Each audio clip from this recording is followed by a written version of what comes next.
Hello guys, this is नम्रता गोल्यान और आज अपनी चर्चा करेंगे about the union economic survey of India. एक एक बात पे फोकस करेंगे कि इकोनॉमिक सर्वेज होते क्या है, इसका मीनिंग क्या है, इसके ऑब्जेक्टिव क्या है, ये कब अनाउंस होता है, ये क्यों फ्रेम किया जाता है और अभी जो हाल ही में union economic survey of India announce हुआ है उसके क्या की पॉइंट्स रहे हैं। एक एक पॉइंट्स पे अपने फोकस करते हैं। चलिए सबसे पहले बात करते हैं, what is economic survey. Economic survey किसी भी कंट्री के लिए महत्वपूर्ण क्यों है। Economic survey is an annual official document of government of India. It is a detailed review of countries' macroeconomic performance over past year. और ये कहना बिल्कुल गलत नहीं है। जैसा कि अभी मैंने बोला है कि it provides a detailed review of countries' economic performance. बिल्कुल कहना गलत नहीं है कि it also be a report card for a nation. It also highlights the challenges, achievements and future priorities of an economy in front of government.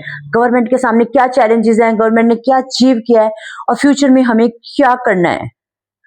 Okay, समझे। चलिए अब आपको मैं बताती हूँ कि जो इकोनॉमिक सर्वे है ये बनाता कौन है। It is formulated by the ministry of finance and ministry of economic affairs. Understood.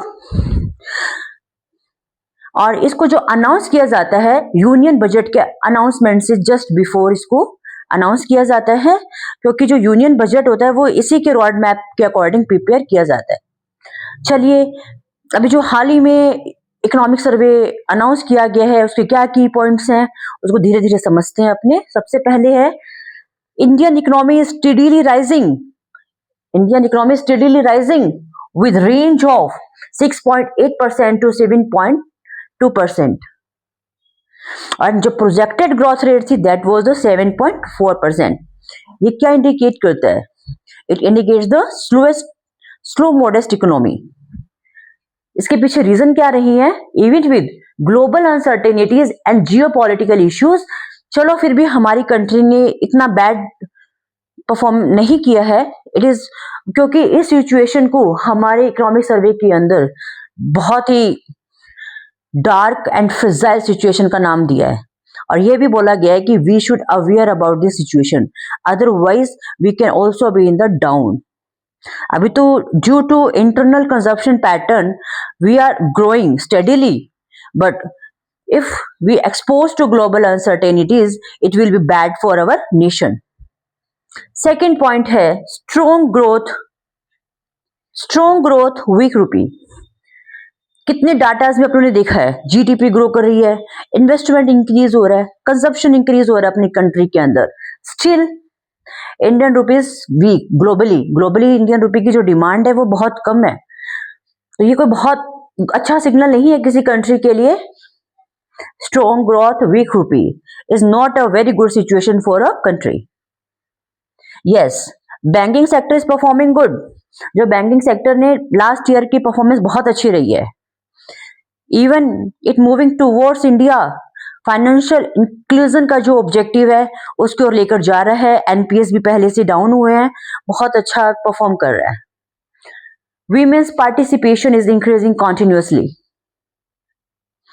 Women's के लिए तो बहुत ही अच्छी खबर है। बहुत वीमेन्स का जो पार्टिसिपेशन है इन बैंकिंग सेक्टर और in employment, in every sector, women's participation is continuously increasing. पहली बार ऐसा हुआ है कि जहां पे हमने इकोनॉमिक, हर बार तो क्या होता था जो इकोनॉमिक सर्वे में ओनली इकोनॉमिक एक्टिविटीज और माइक्रो फैक्टर्स के बारे में ही डिस्कशन किया जाता था, लेकिन इस बार पहली बार ऐसा हुआ है, एक अलार्मिंग सिग्नल दिया गया है देश के भविष्य के लिए। देश का भविष्य कौन होते हैं? ऑब्वियस, उसकी future upcoming generation, that is the childrens. Alarming signal किसके लिए है? For physical and mental health of children. As we all know how the consumption of junk food is increasing, ultra processed food is increasing, how the time of social media कैसे increase हो रहा है। ये सब कोई अच्छी बात नहीं है। We should be concern about this, otherwise जो भी परिणाम होंगे हमें फ्यूचर में उसके लिए रेडी रहना चाहिए। It is not a good, because healthy citizen makes a wealthy nation. Thank you guys.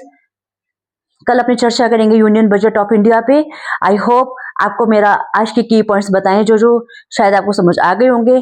Thank you guys. Bye bye. Hope you will cooperate me in the future too.